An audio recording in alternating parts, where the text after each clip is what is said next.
माया क्या है, ब्रह्म क्या है, चेतना क्या है, आत्मा क्या है, परमात्मा क्या है, जीव क्या है, ये सारे प्रश्न चेतना के द्वारपाल हैं। जब तक इन प्रश्नों का उत्तर सही सही प्राप्त नहीं होगा, तब तक हमारी चेतना झंकृत नहीं होगी और आत्मा का आनंद प्राप्त नहीं होगा। इसलिए हम क्रमशः यह स्पष्ट करेंगे, माया क्या है, माया करती क्या है, माया आई कहाँ से, माया सतयुग में माया कैसी थी, आज कलयुग में माया कैसे है, माया का संबंध ब्रह्म से क्या है, ब्रह्म क्या है, ब्रह्मा क्या है, विष्णु क्या है, हिरण्यगर्भ क्या है, ये सब ठीक ठीक समझने की जरूरत है। क्योंकि आज की दुनिया आध्यात्मिकता को छोड़कर भौतिकता की तरफ जा रही है। भौतिकवादी, संसारी आत्मा का सुख प्राप्त नहीं कर सकते, तब फिर उन्हें श्रेय की प्राप्ति कहाँ से होगी। श्रेय की प्राप्ति और प्रेय की प्राप्ति दोनों में अंतर है। प्रेय संसार को प्राप्त करना, सांसारिक वस्तुओं को प्राप्त करना, संसार में सुख मानना, सांसारिक वस्तुओं में सुख मानना, यह प्रिय है, लेकिन यह उलझाने वाला है। और श्रेय जो कि आत्मा का परिचय कराने वाला है, जो आत्मा को आनंद देने वाला है, जो ब्रह्म का साक्षात्कार कराने वाला है, उस श्रेय की प्राप्ति के लिए यह परमावश्यक है कि हम समझ लें, ठीक ठीक समझ लें कि माया क्या है। वेद, वेदांत और उपनिषदों के अध्ययन के पश्चात यह निष्कर्ष प्राप्त होता है कि माया त्रिगुण की तिकड़म है। यह माया त्रिगुण की तिकड़म है। त्रिगुण क्या है?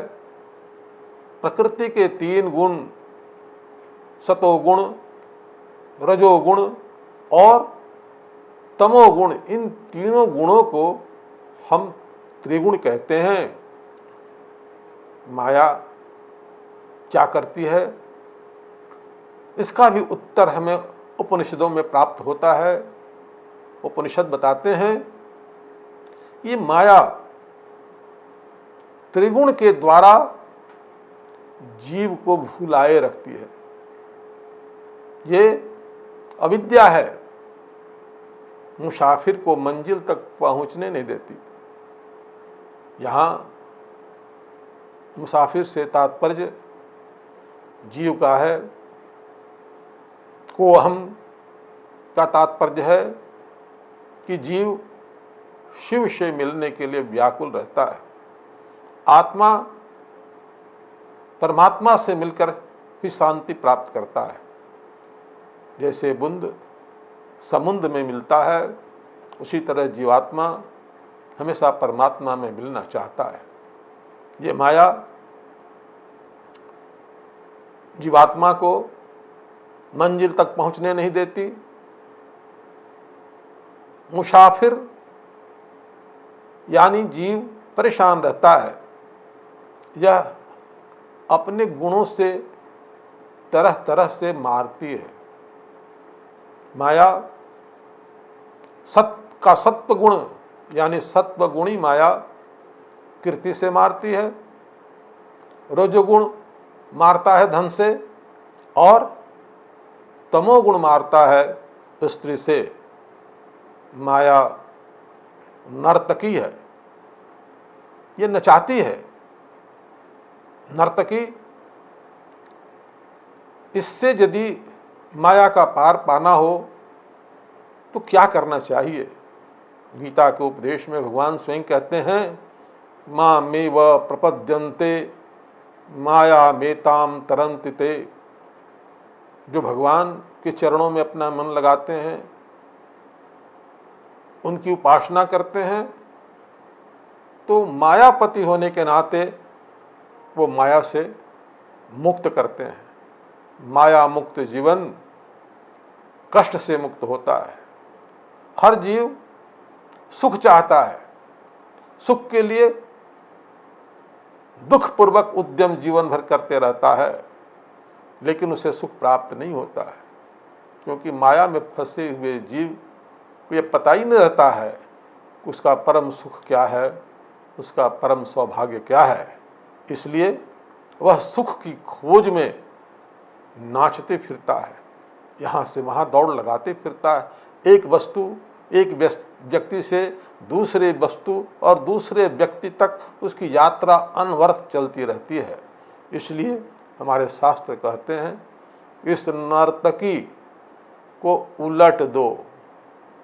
नर्तकी को उलट देने के बाद कीर्तन बनता है, यानी कीर्तन करने से माया नहीं सताती है, भगवान प्रसन्न होते हैं। माया दो अक्षरों से बना हुआ है, माँ और या।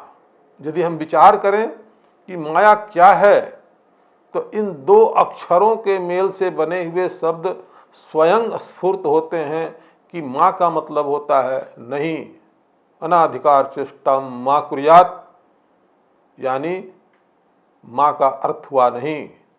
या का मतलब है, यानी जो है भी और नहीं भी है। जो है और नहीं का मतलब, इसको स्पष्ट करने के लिए भगवान नारायण ने ब्रह्मा को चतुश्लोकी भागवत का उपदेश दिया, जिस उपदेश में माया क्या है इसका स्पष्ट ज्ञान प्राप्त हो जाता है। वो कहते हैं नारायण ब्रह्मा जी से, ऋते अर्थम यत् प्रतीयेत न प्रतीयेत चात्मनि तद विद्यात्मनो माया यथा भासो यथा उत्तमः।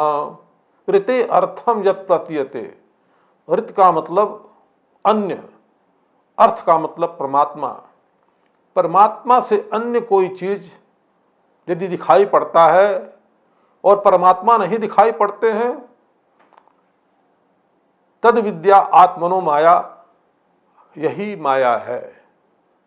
जो दिखाई पड़ता है सत्य को आच्छादित किए हुए है माया, और यथा भासो यथात्मः, जिस प्रकार आकाश में राहु ग्रह स्थित हैं लेकिन दिखाई नहीं पड़ते हैं, उसी प्रकार भगवान भी माया से आच्छादित हैं, दिखाई नहीं पड़ते हैं। परमात्मा और जीव के बीच में एक पर्दा है और यही माया है। सतयुग में यानी सृष्टि के प्रारंभ में यह जो दोनों के बीच जो दूरी थी, जो पर्दा था, वह पतला था, लेकिन आज छल छद्म द्वेष पाखंड झूठ के आचरण के चलते माया का जो पर्दा है वह काफी मोटा हो चुका है। माया को, पर्दा को बिना हटाए सच चित आनंद भगवान का ज्ञान प्राप्त नहीं हो सकता है। भगवान माया से परे हैं। संसार की सृष्टि होती है, त्रिगुण से सृष्टि होती है, लेकिन जो परम सत्य हैं, परमात्मा हैं, उनकी परिभाषा शास्त्रों में बताई है, शाश्वत प्रशांत अभयम प्रतिबोध मात्रम शुद्धम समम सदसतः परमात्म तत्वम शब्दो न यत्र पुरुकार कवान क्रियार्थो माया परत्यभिमुखे च विलज्यमानः। जो शाश्वत हैं, जो प्रशांत हैं, जो अभय हैं, प्रतिबोध मात्रम, जो ज्ञान स्वरूप हैं, जो शुद्ध हैं, हमेशा सम हैं, सदसतः, वही परमात्म तत्व है। शब्दों यत्र पुरकान, चाहे शास्त्र के शब्द हों, चाहे वेद के शब्द हों, चाहे पुराण के शब्द हों, चाहे उपनिषद के शब्द हों, शब्दों की पहुंच वहाँ तक नहीं है। माया भी वहाँ नहीं पहुँचती। माया नारायण की दासी है, वह सम्मुख होते ही लज्जित हो जाती है। इस तरह से हम ब्रह्म का ज्ञान प्राप्त करते हैं कि ब्रह्म माया से बिल्कुल परे है।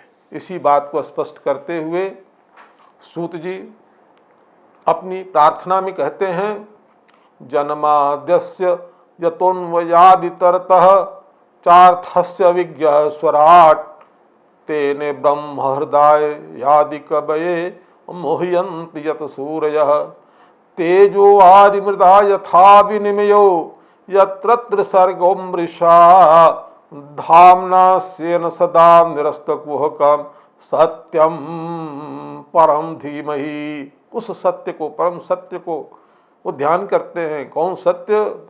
जन्माद्यस्य तन्वयादितरतः, जिससे सृष्टि होती है, जिससे स्थिति रहती है, जिससे प्रलय होता है, यानी सृष्टि के कार्य जिससे चलते हैं। और चार्थस्य विज्ञः स्वराट, वह जड़ नहीं है, वह चेतन है, वह परतंत्र नहीं है, अपनी ज्योति से स्वतंत्र है। वह ब्रह्मा नहीं है, हिरण्यगर्भ नहीं है, बल्कि उन्हें अपने संकल्प से ही वेदों का ज्ञान कराते हैं। जिस प्रकार सूरज की रश्मियों में जल, जल में थल, पुनः थल में जल का आभास होता है, उसी प्रकार ब्रह्म में, भगवान में यह त्रिगुणात्मक संसार सुषुप्ति, जागृत और स्वप्न स्वरूपा अधिष्ठान सत्ता से उनमें प्रतीत होता है। यह प्रतीति मात्र है, लेकिन इससे भगवान माया से सर्वथा परे हैं। ऐसे भगवान नारायण को सूत जी ने नमस्कार किया है और ध्यान दिया है, उन पर ध्यान किया है। अब प्रकृति क्या है, पुरुष क्या है, इस संबंध में श्रीमद् भागवत के तृतीय स्कंध में माता देवहूति भगवान कपिल जी से निवेदन करते हैं, त्वां त्वां गताहं शरणं शरण्यं स्वभृत्य संसार तरोह कुठारं जिज्ञास्याहं प्रकृतेः पुरुषस्य नमामि सद्धर्मविदां वरिष्ठम्। हे प्रभु, प्रकृति क्या है, पुरुष क्या है? प्रकृति और पुरुष, इन्हीं दोनों से संसार, संपूर्ण संसार की सृष्टि है। इसलिए मैं ठीक ठीक समझना चाहती हूँ कि प्रकृति क्या है और पुरुष क्या है।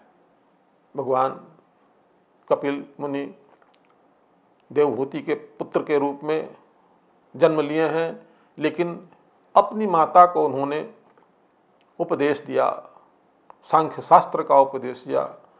यह सांख्य शास्त्र कपिल गीता भी कहलाता है।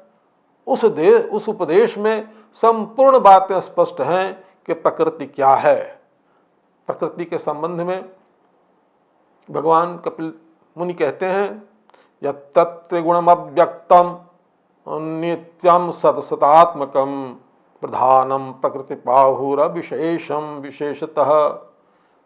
जो त्रिगुणात्मक है, जिसमें सत्वगुण, रजोगुण, तमोगुण है और अव्यक्त है, व्यक्त नहीं, ये दिखाई नहीं पड़ता, नित्यम, हर वक्त, हमेशा मौजूद है, सदसदात्मकम, और कार्य कारण का स्वरूप है, प्रधानम प्रकृति पाहुर अविशेषम विशेषतः।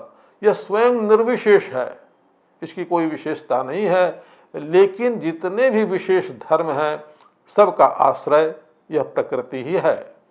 फिर भगवान कपिल अपनी माता देवहूति जी को कहते हैं, माता, जहाँ तक पुरुष का सवाल है, ये आत्मा ही पुरुष है। अनादिरात्मा पुरुषौ निर्गुणः प्रकृतैः परः प्रत्यग्धामा स्वयं ज्योतिर्विश्वं येन समन्विताम्। ये जो आत्मा है, जो माया से परे है, ये निर्गुण है और इसी की ज्योति से संपूर्ण संसार प्रकाशित होता है, वही एक पुरुष है। कहने का तात्पर्य है कि जो जीव में आत्मा है, परमात्मा ही आत्म रूप में वहाँ सन्निहित हैं और ब्रह्म है, यानी ब्रह्म में और आत्मा में कोई फर्क नहीं है। इसलिए भगवान को प्राप्त करना, मोक्ष को प्राप्त करना, इसको आत्म साक्षात्कार कहा गया है। ये प्रकृति का कार्य ही माया है। माया के उत्पत्ति में प्रकृति के पंच महाभूत, पंच तन्मात्रा, 10 इंद्रियां, 4 अंतःकरण, इन 24 तत्वों के समूह को विद्वान लोग प्रकृति का कार्य मानते हैं। एक 25वां तत्व भी है जिसे काल कहते हैं। यह काल परमात्मा है, ये काल पुरुष है। इस परमात्मा ने काल को, कर्म को और स्वभाव को स्वीकार कर प्रकृति के तीनों गुणों में अपने काल के द्वारा क्षोभ स्थापित कर देते हैं। यानी सतोगुण, रजोगुण, तमोगुण जब साम्यावस्था में रहते हैं तो प्रकृति के कार्य नहीं होते हैं, लेकिन ज्यों ही काल का क्षोभ प्राप्त होता है तो स्वभाव उनके रूप में परिवर्तन कर देता है और जो कर्म भगवान ने, ईश्वर ने स्वीकार किया है, उस कर्म से महत तत्व की उत्पत्ति होती है। यह महत तत्व अहंकार को जन्म देता है। अहंकार 3 प्रकार के होते हैं, तामस अहंकार, तेजस अहंकार और वैकारिक अहंकार। ये तामस अहंकार से ही आकाश की उत्पत्ति होती है, आकाश से वायु की उत्पत्ति होती है, वायु से तेज की उत्पत्ति होती है, तेज से जल की उत्पत्ति होती है और जल से पृथ्वी की उत्पत्ति होती है। इस प्रकार चराचर जगत में ये पंच महाभूत, क्षिति जल पावक गगन समीरा, ये पंच महाभूत की उत्पत्ति हो जाती है और इनसे शरीर की उत्पत्ति होती है। तेजस अहंकार से 10 इंद्रियां और वैकारिक अहंकार से इन 10 इंद्रियों के देवता की उत्पत्ति होती है और मन की उत्पत्ति होती है। इस प्रकार यह दृश्य मान जो जगत है वह मिथ्या है, वह माया है, हितमात्मक छदि। ये जो है ना, आत्मा को आच्छादित करने वाले हैं। देहाद्य पार्थ मसदंत्यम अभिज्ञ मात्रम, ये शरीर, ये पदार्थ जितने भी हैं असत्य हैं और प्रतीति मात्र हैं। देह गेह आदि निष्फल असत्य, ये नश्वर पदार्थ कभी सत्य नहीं हो सकते हैं, आज हैं कल नहीं। इसलिए परम सत्य भगवान ही हैं और अपनी माया को स्थान स्थान पर इन्होंने दिखाया भी है। बाल लीला करते हुए जब भगवान कृष्ण मिट्टी खा लेते हैं तो माँ कहती हैं, जो सुधा जी कहती हैं, अरे लाला तूने मिट्टी खाया है। भगवान कहते हैं, भगवान कृष्ण कहते हैं, ना हम भक्षितवानम्ब सर्वे मिथ्याभिशंसिनः यदि सत्यग्रस्तर ही समक्षम पश्चिमे मुखाम। यदि हमने मिट्टी खाया है तो मैं सामने हो, मेरा मुंह खोलकर माँ देख लो, मैंने तो मिट्टी नहीं खाई। माँ कहती हैं, यद्येव तरहि व्यादेहि त्युक्तः सह भगवान हरिहि। जब ऐसी बात है मुंह खोलो बेटा। व्यादत्ता स्तैश्वर्यम क्रीड़ा मनुज बालकः, उनका तो अनंत ऐश्वर्य है, वो तो लीला कर रहे हैं, बाल लीला कर रहे हैं। मुंह खोल दिया भगवान ने। ज्यों ही मुंह खोला, माता यशोदा उनके मुंह में माया देखने लगी। क्या देखती हैं? सा तत्र ददृशे विश्वम जगतस्थास्नु च खं दिशः सादृदीपाब्धि भूगोलम साव्यग्नंदु तारकम। उन्होंने संपूर्ण चर और अचर विश्व को देखा, उन्होंने शून्य आकाश को देखा, उनके मुंह में दिशाओं को देखा, द्वीप को देखा और समुद्र सहित संपूर्ण पृथ्वी को देखा, अग्नि को देखा, वायु को देखा, विद्युत को देखा, तारों को देखा और सूर्य को देखा तथा नक्षत्र मंडल को संपूर्ण को उनके मुंह में माता जसोदा ने देखा। सा तत्र ददृशे विश्वम जगतस्थास्नु ज्योतिश्चक्रम जलम तेजो नभस्वान् वियदेव च वैकारिकाणि इंद्रियाणि मनोमात्रा गुणाश्रयः।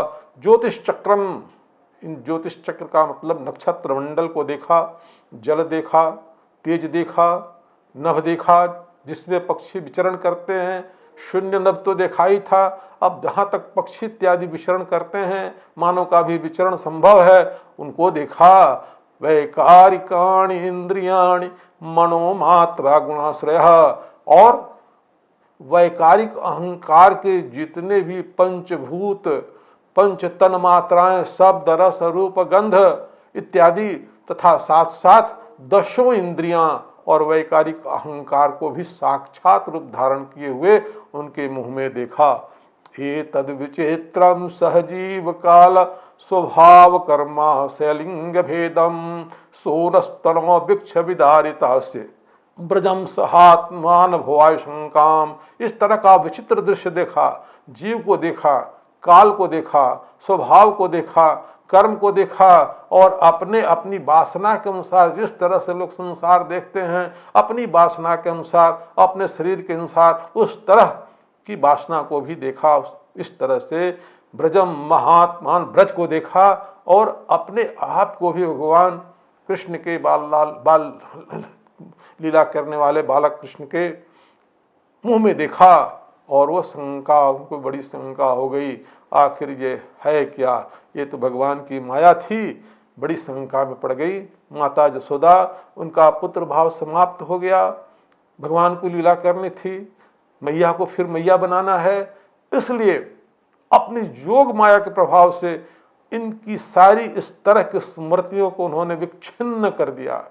जब रजोगुण का प्रभाव होता है तो ये माया कहलाती है, तमोगुण के प्रभाव में माया कहलाती हैं, रजोगुण के प्रभाव में महामाया कहलाती हैं और सत्वगुण के प्रभाव में योग माया कहलाती है।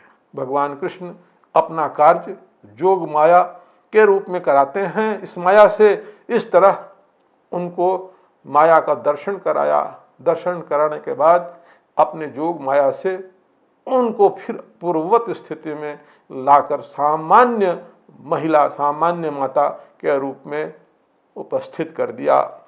इसी तरह भगवान ने और भी लोगों को माया दिखाया है। मार्कंडेय मुनि करोड़ों वर्ष तक तपस्या किए, इसी मनवंतर में उनको प्रलय का दृश्य दिखाई पड़ा। जब पुष्पभद्रा नदी के तट पर वो तपस्या कर रहे थे, उनके तपस्या से प्रसन्न होकर नर नारायण ने दर्शन दिया।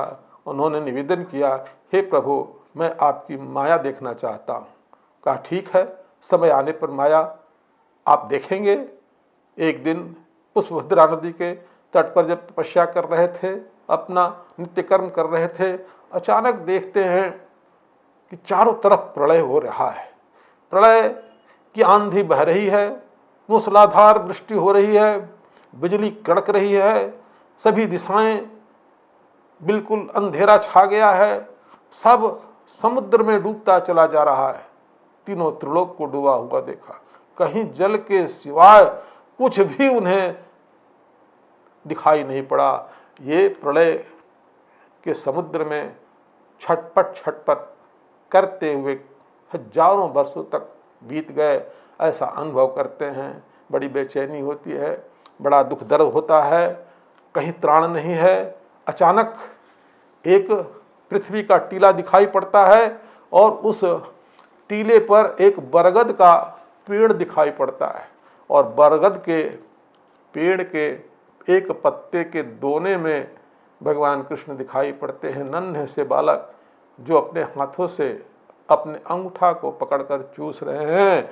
करार बिंदे न पदार बिंदे मुखार बिंदे विनिवेशयन्तम बटस्य पत्रस्य पुटे शयानम बालम मुकुंदम मनसा स्मरामि। इन बाल मुकुंद को देखते हुए बहुत प्रसन्न होते हैं।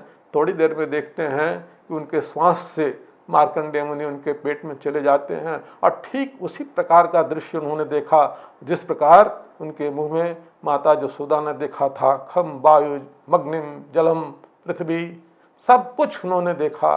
देखने के बाद आश्चर्यचकित हो गए। थोड़ी देर के बाद फिर बाहर निकलकर देखते हैं तो भगवान कृष्ण का स्वरूप वही बाल रूप है और प्रसन्न होकर वह उनकी तरफ देख रहे हैं। ज्यों ही आलिंगन करना चाहते हैं त्यों ही सारी लीला समाप्त हो जाती है। उस पुष्प भद्रा नदी के तट पर उसी प्रकार अपने को बैठा हुआ पाते हैं, पूजा पाठ करते हुए पाते हैं। यही भगवान की लीला है। भगवान ने अपनी योग माया के प्रभाव से जब उन्हें अवतार लेना था तो इतना सुंदर अपना स्वरूप बनाया, इतना सुंदर स्वरूप बनाया। भगवान पहले स्वरूप बनाते हैं, विग्रह बनाते हैं, उसमें प्रवेश फिर करते हैं तो इतना सुंदर कि सृष्टि में कभी भी तीनों त्रिलोक में उससे अधिक सुंदर कोई प्राणी हो ही नहीं सकता है। यह ऐसा इन्होंने इसलिए किया कि अपनी योग माया का बल दिखाना था। यन मरतलीलोपमैकम सयोगम माया बलम दर्शयिता गृहीतम विस्मापनम स्वस्य च सौभगर्धे परम पदम भूषण भूषणांगम। अपनी लीला दिखाने के लिए, लीला के लायक शरीर धारण कर अपनी जोग माया का बल दिखाने के लिए उन्होंने ऐसा रूप बनाया कि विस्मापनम स्वस्य, अपने भी उनको विस्मय हो गया कि इतना सुंदर बालक हो सकता है, इतना सुंदर विग्रह हो सकता है और इतना सुंदर भगवान कृष्ण का जोग माया के बल पर जो विग्रह था कि जो गहने पहनते थे, परम पदम भूषण भूषणांगम, उनके गहने भी शोभा पाते थे। उन गहनों से भगवान कृष्ण शोभा नहीं पाते थे, उनकी सुंदरता गहनों की सुंदरता से अधिक थी। ये योग माया का प्रभाव था। इस प्रकार हम लोग ब्रह्म क्या है, माया क्या है, किस प्रकार ब्रह्म माया से अलग है, फिर भी माया से हम आच्छादित हैं, हमारी आत्मा आच्छादित है और इस माया से निजात पाने के लिए दो निष्कर्ष निकला है। एक तो नर्तकी माया से मुक्ति पाने के लिए कीर्तन यथासाध्य मंगलम मंजुलम लोकशोकापहम कीर्ति कल्याण बल्ली वितानम वरम प्रेमदम क्षेमदम कामदम धामदम श्री हरिर्नाम संकीर्तनम केवलम। यह संकीर्तन एक उपाय है और दूसरा प्रभु के पाद पद्मों में अपनी प्रीति करने से माया से जो पीड़ा है और जो भटकाने वाली जो उनकी शक्ति है उससे मुक्त रहता है और क्रमशः आत्मा का परिचय पाकर आत्मानंद में मग्न होने लगता है और आत्म साक्षात की तरफ व्यक्ति बढ़ता है। बोलिए श्यावर रामचंद्र की जय, बाल कृष्ण लाल की जय।